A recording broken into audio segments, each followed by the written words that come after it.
महत्वाकांक्षा का मतलब होता है कि कुछ है जिसे पाना है।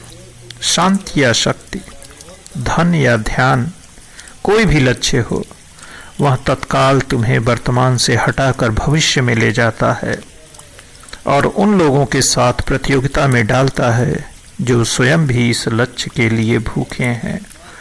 महत्वाकांक्षा कितना दुख तुम्हारे अंदर पैदा करती है, यह देखना अर्थपूर्ण होगा कि इसमें हम इतने व्यस्त क्यों हो जाते हैं और स्वयं को बेहतर मॉडल में ढालने का प्रयत्न करते हैं।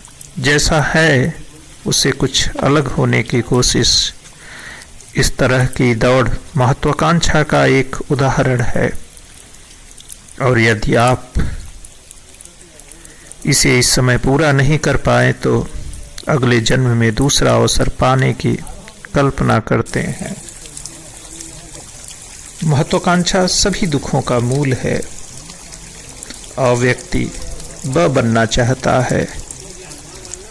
हर एक कोई दूसरा व्यक्ति होना चाहता है जो उससे स्वयं से भिन्न हो। स्वयं से कोई भी संतुष्ट नहीं है। तुम जो भी हो, तुम उससे संतुष्ट नहीं हो, यह महत्वाकांक्षा होती है। फिर तुम दुख झेलने के लिए विवश हो जाते हो। तुम केवल जो हो वही हो सकते हो। दूसरा व्यक्ति होना संभव नहीं है। बाकी हर चीज बस व्यर्थ, हानिकारक, खतरनाक होती है। तुम अपना पूरा जीवन, पूरे अस्तित्व को नष्ट कर सकते हो।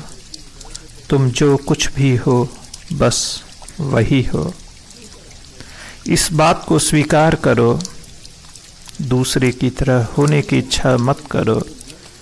यदि तुम स्वयं को पूर्ण रूप से स्वीकार कर लेते हो तो तुम्हारे साथ जो पहली बार घटित होती है वह है तनाव रहित जीवन। उसमें कोई तनाव नहीं होता। तुम कुछ और नहीं बनना चाहते। तुम जाने के लिए कोई मुकाम नहीं है, कोई तुलना नहीं है। तुम स्वयं में अनूठे हो। तुम अब दूसरों के संदर्भ में नहीं सोचते हो, इसलिए तुम अभी और यहीं हो सकते हो। महत्वाकांक्षा भी और यहीं नहीं बढ़ सकती। यह क्षण इतना छोटा, इतना आणविक होता है। महत्वाकांक्षा के लिए भविष्य चाहिए। जितनी बड़ी महत्वाकांक्षा होगी उतनी ही बड़ी भविष्य की योजनाएं होंगी। और यदि तुम्हारी महत्वाकांक्षा बहुत अधिक है तो इस जन्म में पूर्ण नहीं हो सकती। तो तुम इस जीवन के बाद भी एक जीवन का सृजन कर दोगे। तुम स्वर्ग और पुनर्जन्म की रचना कर दोगे। मैं यह नहीं कह रहा हूं कि पुनर्जन्म नहीं होता। मैं यह कह रहा हूं कि तुम पुनर्जन्म में इसलिए विश्वास नहीं करते क्योंकि यह होता है, बल्कि इसलिए क्योंकि तुम्हारी महत्वाकांक्षाएं इतनी बड़ी होती हैं जो एक जीवन काल में पूर्ण नहीं हो सकती। पुनर्जन्म में तुम्हारा जो विश्वास है उसकी जड़ में तुम्हारी महत्वाकांक्षा और इच्छा है। तुम्हारे लिए तो उसका मतलब आगे बढ़ने के लिए थोड़ी और जगह ही है। तुम्हारी इच्छा से भविष्य की रचना होती है और तुम्हारी स्मृति से अतीत की रचना होती है। ये दोनों तुम्हारे मन के दो भाग होते हैं।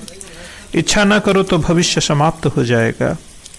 जब कोई भविष्य नहीं होता तो तुम तनाव में कैसे रह सकते हो? यदि कोई अतीत नहीं है, यदि तुम जानते हो कि यह तो मात्र एक स्मृति है तो रास्ते में जमी हुई धूल की तरह होती है, तो फिर किसी तरह की चिंता कैसे हो सकती है? अतीत के साथ चिंता आ जाती है और भविष्य के साथ योजनाएं, कल्पनाएं, प्रक्षेपण हैं तो तनाव बना रहता है। जब अतीत समाप्त हो जाता है और भविष्य नहीं होता तो तुम अभी और यहाँ होते हो। कोई चिंता नहीं, कोई तनाव नहीं, कोई पीड़ा नहीं। यदि तुम भविष्य में चलते हो तो तुम मन में काल्पनिक कहानी में स्वप्निल दुनिया में विचरण कर रहे होते हो। यदि तुम भविष्य में नहीं चलते हो तो तुम्हारे लिए एक अलग ही आयाम खुल जाता है।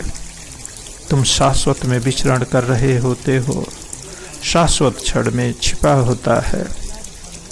यदि तुम भविष्य और अतीत के विषय में ही सोचते रहते हो तो तुम सांसारिकता में जी रहे हो। सांसारिकता यह जगत है और शाश्वत निर्वाण है। बुद्ध ने बार बार कहा था कि यदि तुम वर्तमान में रह सकते हो तो ध्यान करने को किसी विधि की आवश्यकता नहीं है, यही पर्याप्त है। यह हर आवश्यकता को पूरा कर देगा। यदि तुम महत्वाकांक्षी हो तो वर्तमान में कैसे रह सकते हो? धार्मिक चेतना अस्तित्व जैसी है, उसी में उत्सुक होती है और आज और अभी के अस्तित्व में स्वयं को स्वीकार करना ही आनंदित होना है।